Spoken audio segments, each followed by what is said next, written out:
Hello friends, कैसे हैं आप सब। फ्रेंड्स, आज के वीडियो में हम देखेंगे गवर्नमेंट ऑफ इंडिया के द्वारा इशू किया गया एक नोटिस, यानी कि ministry of law and justice के द्वारा एक नोटिस इशू किया गया है टू ऑल नोटरीज, यानी कि जितने भी नोटरी वकील होते हैं उनके लिए नोटिस जारी किया गया है। फ्रेंड्स, ये जो नोटिस जारी किया गया है 10 अक्टूबर 2024 को किया गया है। और सारे नोटरी जो हैं पूरे भारत में जो गवर्नमेंट ऑफ इंडिया के द्वारा बनाए जाते हैं,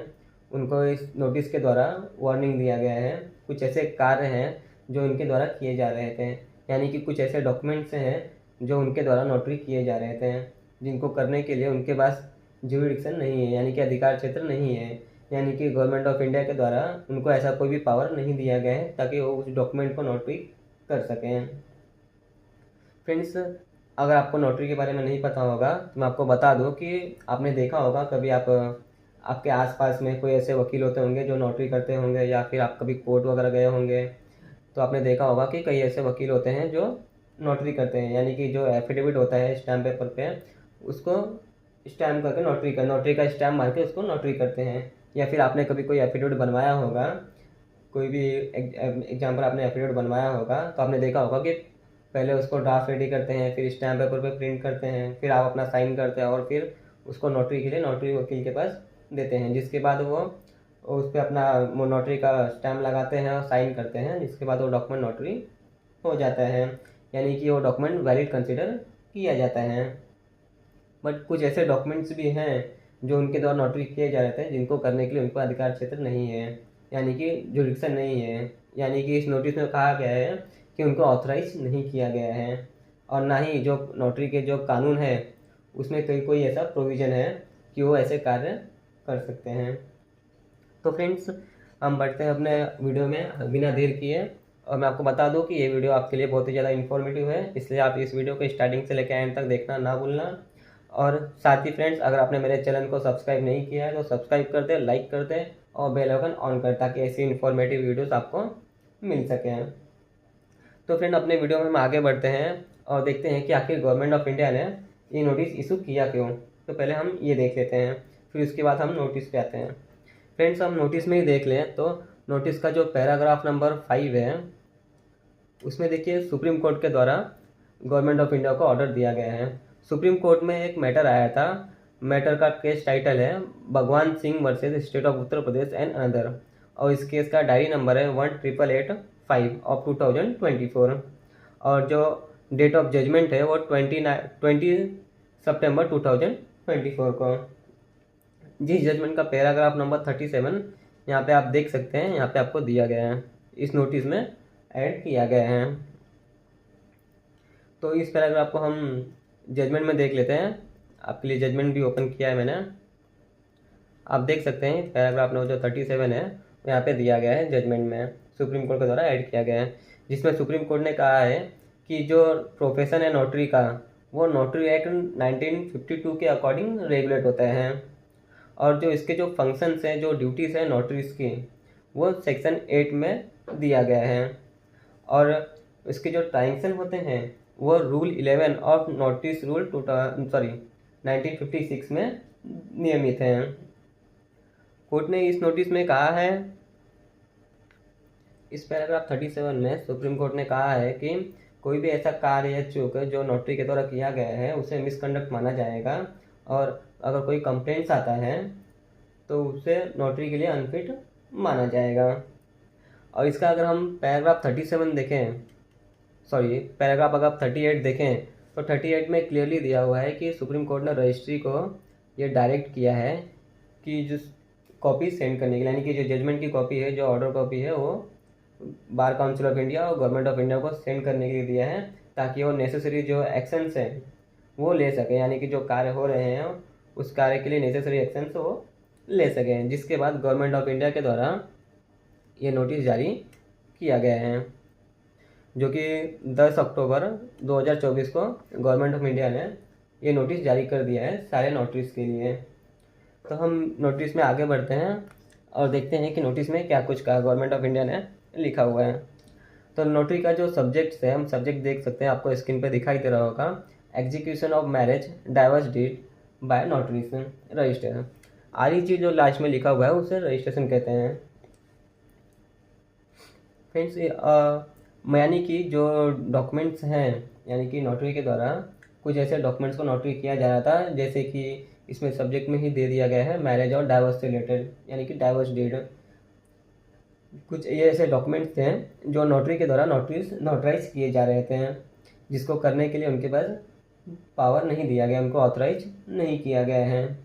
अगर हम इसमें आगे बढ़े और पैराग्राफ 1 देखें, तो पैराग्राफ 1 में दिया गया है कि नोटरी एक्ट और नोटरी रूल,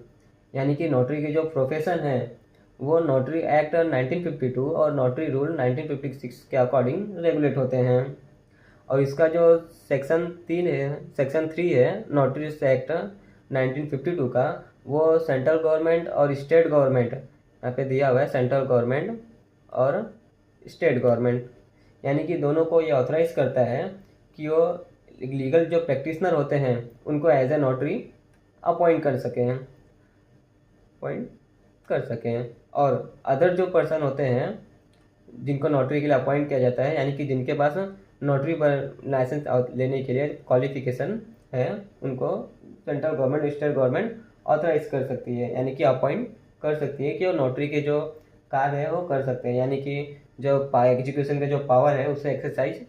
कर सकते हैं, और भी उस एरिया में जिस एरिया के लिए उनको अपॉइंट किया गया है, चाहे उन्हें पूरे इंडिया के लिए या किसी पूरे स्टेट के लिए या किसी स्पेसिफिक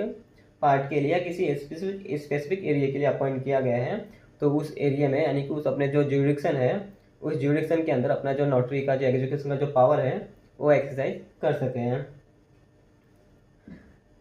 जो कि पैराग्राफ नंबर 1 में दिया हुआ है। साथ ही इसमें ये भी बताया गया है कि जो फंक्शन है, जो ड्यूटीज़ हैं नोटरीज के, वो सेक्शन 8 में दिए हुए हैं, जो कि नोटरीज एक्ट 1952 के सेक्शन से हैं, यानी कि 1952 के नोटरीज एक्ट 1952 के जो सेक्शन 8 है उसमें दिया हुआ है कि नोटरीज के क्या फंक्शंस हैं और क्या ड्यूटीज़ हैं। और नोटरी के जो ट्रांजेक्शन ऑफ बिजनेस होते हैं, यानी कि उनके जो बिजनेस का जो लेन देन होता है, वो रूल 11 ऑफ नोटरीज रूल 1956 के अकॉर्डिंग रेगुलेट होते हैं। तो इसमें ये पैराग्राफ नंबर हमारा 1 था, जिसमें बताया गया है कि कैसे अपॉइंट किए जाते हैं, उनकी ड्यूटीज़ और फंक्शंस क्या हैं, उनके ट्रांजेक्शन के कैसे रेगुलेट होते हैं। तो अगर हम इसका अभी आगे बढ़ें और अब पैराग्राफ नंबर 2 देखें, तो पैराग्राफ नंबर 2 में क्लियरली बताया हुआ है। पैराग्राफ नंबर 2 में कहा गया है कि सेक्शन 8 जो है नोटरीज एक्ट 1952 और सब rule 8 of rule 11 of the notaries rule 1956, उसमें एग्जीक्यूशन ऑफ मैरिज और डाइवोर्स के जो एफिडेविट हैं, जो नोटरीज के द्वारा नोटराइज किए जाते हैं, यानी कि एग्जीक्यूट किए जाते हैं, उनके लिए उनकी ये ड्यूटी नहीं है, यानी कि जो फंक्शन उसके किए जाते हैं उनको इसके लिए उनको ऑथराइज नहीं किया गया है। जो एफिडेविट आपने देखा होगा कि बहुत सारे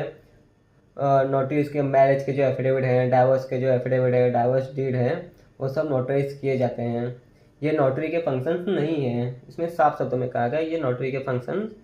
नहीं है, जो कि सेक्शन 8 में दिया हुआ है नोटरीज एक्ट 1952 और नोटरी रूल 1956 के रूल 11 में। आगे इस पैराग्राफ में दिया हुआ है, आगे जो इस पैराग्राफ में दिया हुआ है आप देख सकते हैं, यहाँ पे क्लियरली लिखा हुआ है, do not authorise any notary to notarise an affidavit of marriage और डाइवोर्स, यानी कि किसी भी नोटरी को मैरिज और डाइवोर्स के जो एफिडेविट हैं, जो डीड्स हैं या जो डॉक्यूमेंट्स हैं, उन्हें नोटराइज करने के लिए ऑथराइज नहीं किया गया है, जो कि इसमें साफ दिया हुआ है। आगे इसमें दिया हुआ है कि जो नोटरी हैं, यानी कि जिन्हें नोटरी का लाइसेंस दिया गया है, उन्हें मैरिज को सर्टिफाइड करने का भी अथॉरिटी नहीं दिया गया है, और ना ही किसी डाइवोर्स डीड को मैरिज एंड ना ही किसी डाइवोर्स डीड को एग्जीक्यूट करने के लिए कोई पावर दिया गया है नोटरीज एक्ट में। यानी कि जो नोटरीज एक्ट है जिसके अकॉर्डिंग नोटरीज ऑफिसर जो लीगल प्रैक्टिशनर यानी कि जो वकील है उन्हें अपॉइंट किया जाता है, उनको ऐसे कोई पावर दिए गए हैं। नोटरीज एक्ट में कोई प्रोविजन नहीं है, जो कि इसमें लिखा हुआ है, और notary has not been appointed as a marriage officer, जो कि क्लियर शब्दों में गवर्नमेंट ऑफ इंडिया के द्वारा कह दिया गया है कि जो नोटरीज हैं वो उनको as a marriage officer appoint नहीं किया गया है, क्योंकि जो मैरिज के डॉक्यूमेंट्स हैं, अगर मैरिज से रिलेटेड मैरिज सर्टिफिकेट वगैरह देखें, जो मैरिज के जो डॉक्यूमेंट्स होते हैं उन्हें एग्जीक्यूट करने के लिए, उन्हें सर्टिफाइड करने के लिए जो पावर होता है वो मैरिज ऑफिसर के पास होते हैं। और जो डाइवोर्स का जो होता है, जो डाइवोर्स के जो डिक्री वगैरह होते हैं उन्हें इशू करने के जो पावर्स होते हैं वो फैमिली कोर्ट्स के पास होते हैं। तो ये जो पावर्स हैं जो नोटिस के द्वारा नोटराइज किए जा रहे थे, यानी कि एक्सरसाइज किए जा रहे थे, जिस पे रोक लगा दिया गया है, जिस क्लियरली कहा है कि ये कार्य करने के लिए उनके पास पावर नहीं है और ना ही उनको ऑथराइज किया गया है, और ना ही जो नोटरी एक्ट है जिसके अंडर उनको अपॉइंट किया गया है और नोटरी जो रूल है उसमें ऐसा कोई प्रोविजन भी नहीं है ऐसे कार्य करने के लिए। इसमें आगे अगर हम पैराग्राफ नंबर 3 देखें तो जिसमें गवर्नमेंट ने कहा है कि उन्होंने ऐसा नोटिस किया है टू नोटिस दैट, कि उन्होंने नोटिस किया कि जो नोटरीज हैं वो कुछ ऐसे डॉक्यूमेंट्स को एग्जीक्यूट करते हैं, जैसे कि मैरिज के, डाइवोर्स के एंड एक्सेट्रा, कुछ ऐसे डॉक्यूमेंट्स को उनके द्वारा एग्जीक्यूट किया जाता है। और कुछ ऐसे भी हैं जो मैरिज सर्टिफिकेट इशू करते हैं। देखिए इसमें क्लियरली लिखा हुआ है कि मैरिज सर्टिफिकेट इशू करते हैं और उनके द्वारा declaration of marriage between parties, यानी कि दो पार्टियों के बीच में जो मैरिज का जो डिक्लेरेशन बनता है उससे भी एग्जीक्यूट किया जाता है, जिसका एक गलत परिणाम होता है, गलत कॉन्सिक्वेंसेस होते हैं, जो कि पैराग्राफ नंबर 3 में गवर्नमेंट के द्वारा इस नोटिस में बताया गया है। इस पैराग्राफ में हम आगे बढ़े, जो पैराग्राफ नंबर 4 की तरफ हम देखें, पैराग्राफ नंबर 4 को हम देखें तो जिसमें उन्होंने बताया है कि honourable high court of Odisha and high court of MP, जिनके सामने केस आया था और उस केस में उन्होंने क्लियरली कहा है कि दोनों हाई कोर्ट द्वारा कहा गया है कि have also clearly held that notaries are not appointed as a marriage officers and they are not authorised to execute marriage और divorce deed. MP high court ने और ओडिशा हाई कोर्ट के सामने केस आया था जिसमें उन्होंने कहा है कि जो नोटरीज हैं उनको appoint as a marriage officer नहीं किया गया है और ना ही उनको ऑथराइज किया गया है कि वो मैरिज के और डाइवोर्स के जो डीड हैं उनको एग्जीक्यूट कर सकें, यानी कि उनके पास ये पावर नहीं है। जिसका जो केस टाइटल है वो भी इसमें दिया हुआ है। इसमें देख सकते हैं आप 3 केस दिया हुआ है, जो केस टाइटल है, 3 केस टाइटल है जो इसके अंदर दिए हुए हैं। पहला है पार्था सारथी दास वर्सेस स्टेट ऑफ ओडिशा। ये जो ऑर्डर, जो इसका जो डेट ऑफ जजमेंट है वो 14 सितंबर 2023 है। सेकेंड है Mukesh son of mister Lakshman and Lakshmi Narayan alias Lakshmi Narayan versus state of MP. और ये जो जजमेंट है ये 2020 का, यानी कि 31 दिसंबर 2020 को एमपी हाईकोर्ट के द्वारा डिलीवर किया गया है। और जो थर्ड है वो है Bundel Singh Lodhi versus state of MP. ये जो जजमेंट आया है 30 अप्रैल 2021 को आया है। इन तीनों जजमेंट में को हाईकोर्ट के द्वारा कहा गया है कि नोटरीज के पास यह पावर नहीं है, यानी कि उनको ऐसा मैरिज ऑफिसर अपॉइंट नहीं किया गया है और ना ही उनको ऑथराइज किया गया है कि वो किसी भी मैरिज या डाइवोर्स के डीड को एग्जीक्यूट कर सकें।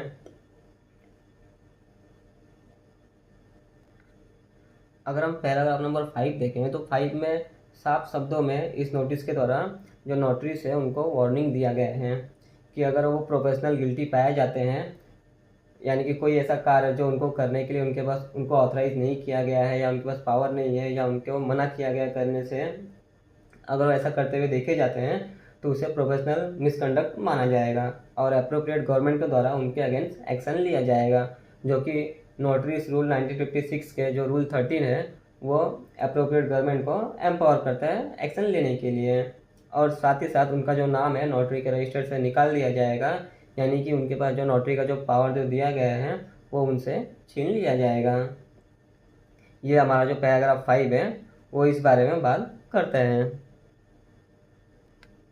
इस नोटिस का जो आखिरी पैराग्राफ है, यानी कि पैराग्राफ नंबर जो 6 है, वो भी यही कहता है कि जो नोटरी हैं उन्हें as a notary officer appoint नहीं किया गया है कि वो मैरिज के और डाइवोर्स के जो डीड हैं उन्हें एग्जीक्यूट कर सकें। इसके लिए उनको अपॉइंट नहीं किया गया है, यानी कि इसका जो पावर है उनको नहीं दिया गया है। तो ऐसे कार्य करने के लिए वो खुद को अलग करे, जो कि इसमें क्लियरली दिया हुआ है। अगर वो ऐसा करते हुए पाए जाते हैं तो उनके खिलाफ अप्रोप्रिएट एक्शन लिया जाएगा, जो कि नोटरी एक्ट और नोटरी रूल के अकॉर्डिंग लिया जाएगा। उनको प्रोफेशनल मिसकंडक्ट माना जाएगा और उनका जो नोटरी का जो पावर है वो ले लिया जाएगा, नोटरी में से उनका नाम रिमूव कर दिया जाएगा, जो कि हमारा पैराग्राफ नंबर 6 भी यही बात करता है। तो फ्रेंड्स, आज के लिए इतना ही। अगर आपको मेरा वीडियो अच्छा लगा हो तो चैनल को सब्सक्राइब कर देना, लाइक कर देना और बेल आइकॉन ऑन कर देना, ताकि ऐसी इन्फॉर्मेटिव वीडियोस आपको मिल सकें। और इसका जो कॉपी है नोटिस का, वो मैंने टेलीग्राम चैनल पे अपलोड कर दिया है, अब वहाँ से डाउनलोड कर सकते हो। और गवर्नमेंट ऑफ इंडिया के जो नोटरी की जो ऑफिशियल वेबसाइट है उस पर तो अवेलेबल है ही है, आप वहाँ से भी कर सकते हो। Thank you friends.